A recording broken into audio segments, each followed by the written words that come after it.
Hello, you're listening to Hugo Talks. Had a video up late last night on hugotalks.com.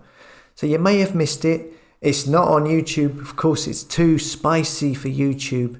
It's called Ethylene Oxide Part 2. Go and check it out if you missed it. And come and subscribe to hugotalks.com so you can be updated on all video releases, as many now are not uploaded to YouTube anymore because of censorship. Okay, so now I remember a video, I believe it was over Christmas. It was called Planet Lockdown, in which they talked about different elements, big moves by governments around the world in various sectors happening all at the same time. But they only wanted the public to focus on one thing at the same time, because if they saw all of these elements moving at the same time, then it would become obvious what was going on. And that's where the media comes in handy, directing people's focus onto one thing and one thing only. They don't want you to wise up to what is going on, which of course is the Great Reset, which doesn't seem to have anything great about it. Not for the 99% of people on the planet, that is for sure. So here we see some more parts of that puzzle being slowly put into place. In The Guardian yesterday, Rishi Sunak launches task force on Bank of England digital currency. So this is your cashless society happening now in real time. A Bank of England digital currency for the UK has moved a step closer, it says here, after the Chancellor Rishi Sunak announced a top-level task force to explore the benefits and risks of the idea. Okay, so once again, this is more gobbledygook in the media. It's a bit like, what we saw with the vaccine passports. Oh, we're going to have a meeting and consider vaccine passports now. It's all rubbish. They're going to bring them in. It's all part of the plan. As such is this digital currency. They just say all of this nonsense in the press to prime the public, to get you used to the idea, to plant that seed into people's brain. Oh, is there going to be a digital currency at some point? That's all this is for in the media. Anyhow, it continues to say in The Guardian, with the decline in the use of cash and the increased prominence of cryptocurrencies such as Bitcoin, there has been heightened interest among policymakers about the viability of central bank digital currencies, CBDCs, it says here. So I've been talking about this for a while. We have the digital ID, freedom passports, and now the digital currency, which of course they plan to tie into that same passport. So can you imagine what that would be like? How easily you could be controlled through the threat of suspending your access to money. How easily it would be to fine people automatically. Imagine you are at a protest, you get stopped by the police. They say, give me your name and address. You say no. They end up fining you. Then you don't pay it. They then send threatening letters to your home. And this is the way to go, because most of the time, these types of fines are just based on fear. They won't follow through because, in this particular case, as we saw earlier in the year, when they admitted that the majority of fines had been thrown out. Anyway, that's beside the point. In a digital surveillance system, as they are planning, which will have face recognition eventually, they wouldn't even need to stop you.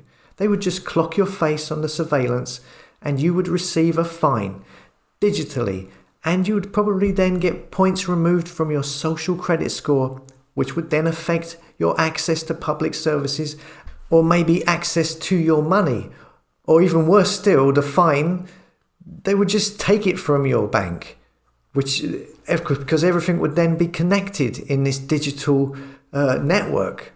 That's the kind of future that they want. It's not the kind of future that I want or you want. It's only what they want. That's the type of control they want over you. And that's not including all the other stuff with the tests and the chip jabs and the boosters and all of that. So you had that, and just to make things clear, okay, about this whole digital currency they are setting up. And before I talk about this, I am not claiming to be an expert on this. This is just what somebody has told me recently in an email. So, just to be clear, what I've been told and what I've looked up, it's not going to, this digital currency that they are going to set up, or they're planning on setting up, it won't be Bitcoin. Bitcoin is a decentralized currency, okay? Advocates of Bitcoin are positive on the idea, mostly due to it being decentralized. So when it's decentralized, it means the banks are not involved. It is truly a currency of the people. Bitcoin being decentralized means that it belongs to the owner of said Bitcoin. While with our banking systems as they are now, what that means is actually means that your money belongs to the banks, okay? Due to Bitcoin being decentralized, it means the money is not under a system where all your payments are tracked. So you are truly the owner of your money and you can decide what to do with it. Now, the UK creating its own cryptocurrency, the one they are talking about in this article in The Guardian, it will most likely be centralized. And you guessed it, it would follow the Chinese credit system. Also note that China recently created its own digital currency as well. And of course, they made it centralized, meaning that they can then track every purchase and even shut off the money of disobedient citizens, as I'm sure they will. China and other countries have also put a ban on Bitcoin within their countries, which is no surprise. If it is a decentralized currency of the people, it's no surprise, is it? But from what I've been told, it hasn't been as effective, these bans on Bitcoin, as they like, as it's extremely difficult to regulate. Now, I just want to say thanks to Kai for giving me some info on all of this cryptocurrency, as it's not something I'm really up to speed on. I'm trying to understand it. Also, we've seen Bill Gates, haven't we, recently, I think a couple of months ago, talking about how he really dislikes Bitcoin. So just that alone must mean it's got to be something good about Bitcoin if the elites are worried about it. So there you go, a cashless society seems to be incoming. They want to create their own digital currency, which they will own. And this is all tying up with the jab passports, the digital ID. And as I've said before, say no, resist it. Don't make one step on that journey towards these passports. And look, again, I don't know much about this whole cryptocurrency stuff, but is Bitcoin a way of the people retaining control? If a lot of people started investing in Bitcoin and trading with Bitcoin, would that scupper the government's plans?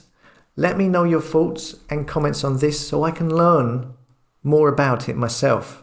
As always, thanks for listening, and come and subscribe to the tribe at hugotalks.com, trying to build a community of like-minded souls who can support one another in these ever-changing and difficult times. See you later.